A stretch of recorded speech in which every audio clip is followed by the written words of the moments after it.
If you care about children or education or are at all concerned with what the state of the nation will be in 20 years when, you're elderly, I'm elderly, and the people that are in school today are going to be the ones taking care of us, you should really be paying attention to what is going on right here. Western Oregon University to the Western How, Oregon graduation requirements changed. Oregon's essential skills requirement has been dropped at least until graduation of the class of 2029 due to Senate Bill 774. The essential skills requirement, known as the Assessment of Essential Skills, is the requirement of students to pass a standardized test containing basic skills such as reading, writing, and math skills. Senate Bill 774 is a bill addressing the decrease in education and learning due to the pandemic. The test was dropped not only because of the amount of learning and education decreasing during lockdown, but also because the standardized test format was found harmful to marginalized students. Marginalized students include students of color, students with disabilities, students with English as their second language, and more. Many argue that taking away this test also takes away the ability of students to get the extra help in school they need. Others argue that the test holds marginalized students back, not just grade-wise or diploma-wise, but also by taking away their ability to join an elective because of tutoring. The school board claims there's a lack of evidence that the extra education stemming from the test helps students progress towards college or work.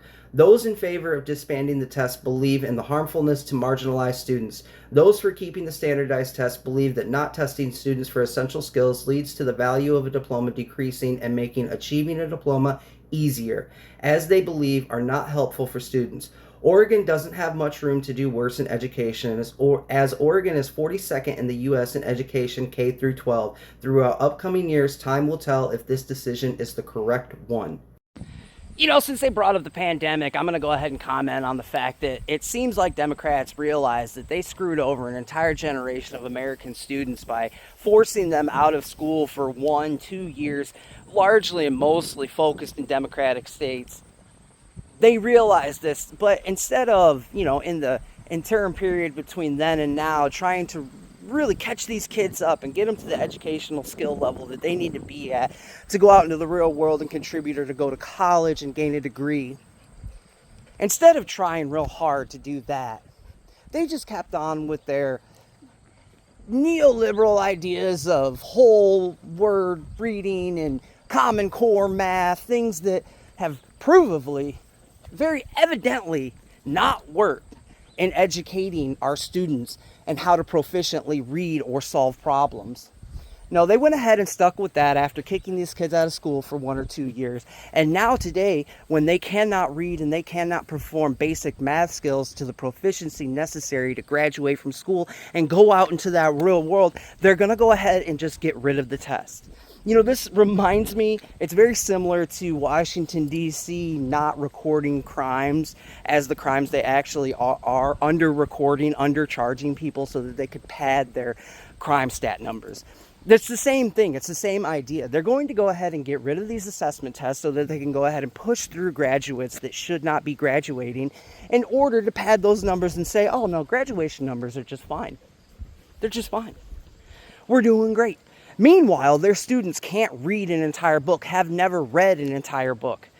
And this cracks me up because I did a video months ago about a college professor who was lamenting the inability of his elite level college students at Harvard, no less, having never finished an entire book to themselves, being unable to comprehend larger narratives. The inability to do anything, to understand anything outside of small passages, which just so happens to be the exact reading level you need to be indoctrinated, propagated, or propagandized rather, and to follow orders. And you can see this indoctrination manifested in educated white liberals today, should you get into an argument with them, especially about education. The aforementioned video that I had already made about the Harvard professor talking about his elite college students being unable to comprehend long-form narratives. When I made that video, I had a man slide into the comments and get into a whole argument, a blind defense of American education and just education in general. I think he's like an engineer or something like that. I can't remember exactly. But a blind, full-on defense. and accusation of me just hating education and educated people because I didn't go to school and I didn't get a degree and all these other things, going on about how he prefers to have these sorts of discussions with people that have graduated from college because they're actually capable of comprehending the ideologies and the philosophies of the things that we are discussing, while completely denying the words of the college professor who was worried about his students being unable to read. And then we look here today, and we've got Oregon getting rid of assessments. And you know, this guy is the exact type of person who 10 years ago would like to throw in people he got into it with face. Oh, look at Mississippi. The worst state for education is Mississippi, deep red, Republican controlled. You know where Mississippi stands today? Fourth in national reading skills for black students. You know, they're over here in this article, Oregon's over here trying to get rid of these standards because they say they hurt marginalized students, they hurt black students.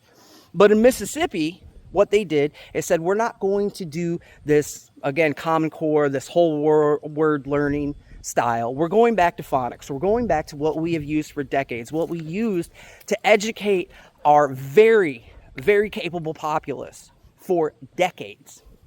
And now they sit at fourth.